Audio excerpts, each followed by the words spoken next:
Okay, so I know in my last video I talked about doing these commentary videos in like a lower effort style than my normal stuff, but if you look at the timeline, yeah, it's more simple than my usual stuff, but it's still a decent amount of work. So for this video, I decided to do the absolute bare minimum. This is gonna be more like a podcast than anything else. But yeah, I hope you guys enjoy nonetheless. So in the newest video released to the main channel, I go over the topic of nostalgia, and that got me to reflect on my own past experiences. More specifically, how I was able to get into the position I'm in now. It's often interesting to look back and think that every single YouTuber on the platform has a similar yet distinct story for themselves. Everyone has to start somewhere, making these garbage videos until eventually one blows up, often leading to an entire career for an individual. For me, that video was awful Plants vs. Zombies rip-offs, a video which, while I don't detest it, it's absolutely not deserving of 2 million views. Kill off the bugs, let's flank. Wow, content good! So today, I'm going to be going over my very first viral video, and how I went from loving it, to hating it, to finally turning around and accepting it. But the story actually starts a lot earlier than Plants vs. Zombies rip-offs, as that was actually the third installment of what was at the time a trilogy. Starting with Call of Duty rip-offs and then moving over to FNAF rip-offs a year later, Plants vs. Zombies rip-offs was supposed to be the finale, as I just wanted to go over a couple of the series that I played growing up. I guess I just forgot about Minecraft because that was absolutely one of the games I played. Have you ever just went to the App Store and typed in Call of Duty?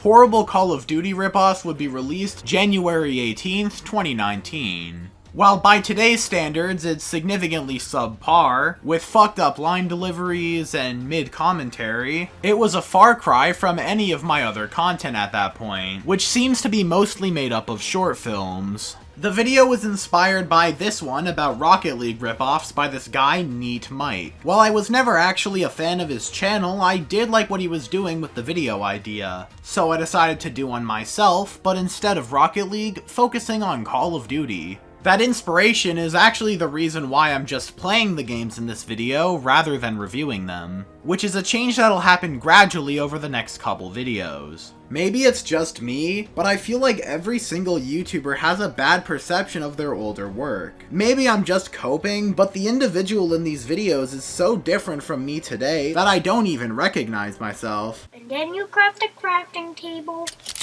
You still need your 6, so you'll need... Judging by my channel size at the time, it's no surprise that the video didn't exactly blow up when it was released. In fact, virtually all the views on this video came after the fact, with people checking it out after watching other rip-off videos.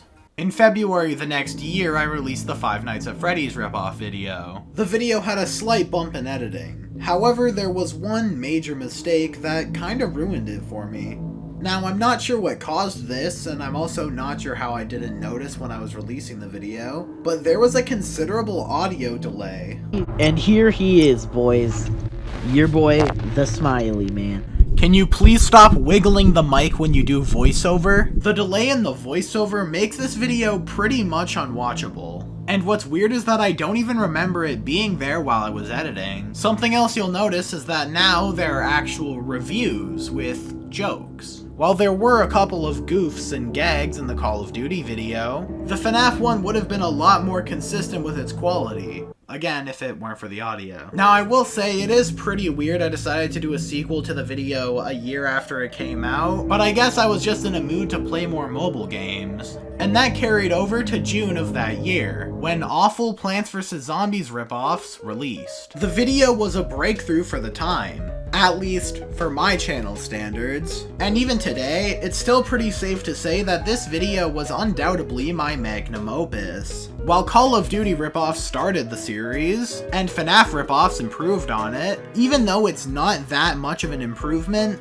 Plants vs. Zombies ripoffs is absolutely the most important, as it's the one that got popular. If PvZ ripoffs didn't get any recognition, albeit undeserved, then I probably wouldn't have continued working on videos in that style. But the success wasn't instant here either. While it did slightly blow up in October of 2020, the real success came in March of 2021, when the video would go from only 100,000 all the way to 1 million in the next several months. But why was that? Now, something I had no idea of at the time is that the soft launch for Plants vs. Zombies 3 was the big thing right now. So even though I had no idea it released, I just so happened to release a Plants vs. Zombies video just half a year earlier, and capitalized on a trend I didn't even know was happening.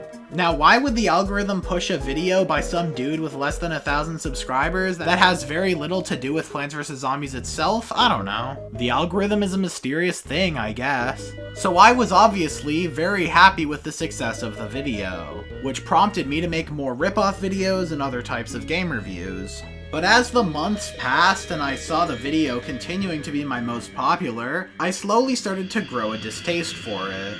Maybe it was because I improved, switched editing softwares, and put more effort into thumbnails. I had other videos that did pretty well, but no matter what I seemed to do, the Plants vs. Zombies video would always be there at the top. Now, I'm not sure if it's just me or not, but I feel like it's only natural that once a video's at the top for too long, you'll grow to resent it, especially as you keep on improving your craft and making better videos. Don't get me wrong, I'm happy for the success in the first place. Of course, it means a lot. But there's something about the idea of a video made by 13-year-old me being my most popular video that just rubs me the wrong way. Falling off is inevitable. But the idea of it happening so soon is just...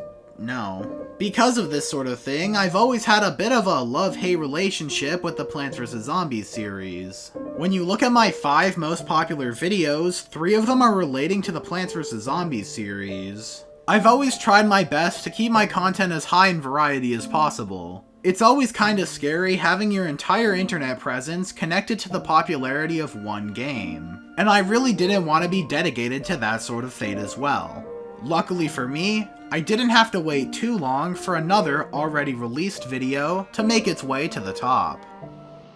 The YouTube Kids video ended up overtaking the Plants vs. Zombies ripoffs video, and it ended up holding that spot for over a year.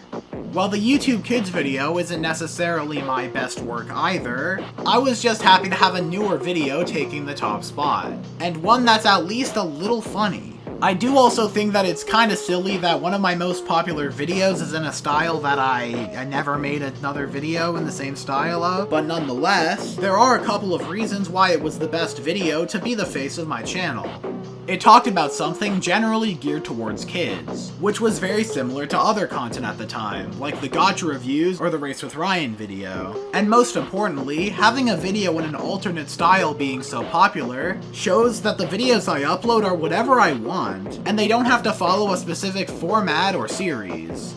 Now, I do want to point out that the What Killed PvZ video is now my most popular video. But honestly, that's even better. The What Killed PvZ video is a polished documentary that accurately represents what I do now. While it has its flaws, obviously, and I have improved since then, I'm not really gonna mind this video being up there, at least for the next couple years. Now, one more thing I want to point out is that awful PvZ ripoffs being dethroned as my most popular video has actually made me appreciate it more in retrospect. It was the first big push to get my content to where it is today. And while the video itself isn't that good, I do believe it deserves to be up there as one of my most popular videos. Obviously not for the video itself, but for the future quality content that the video spawned. But anyways, thanks for listening to me rant about being successful. That was kind of embarrassing, not gonna lie.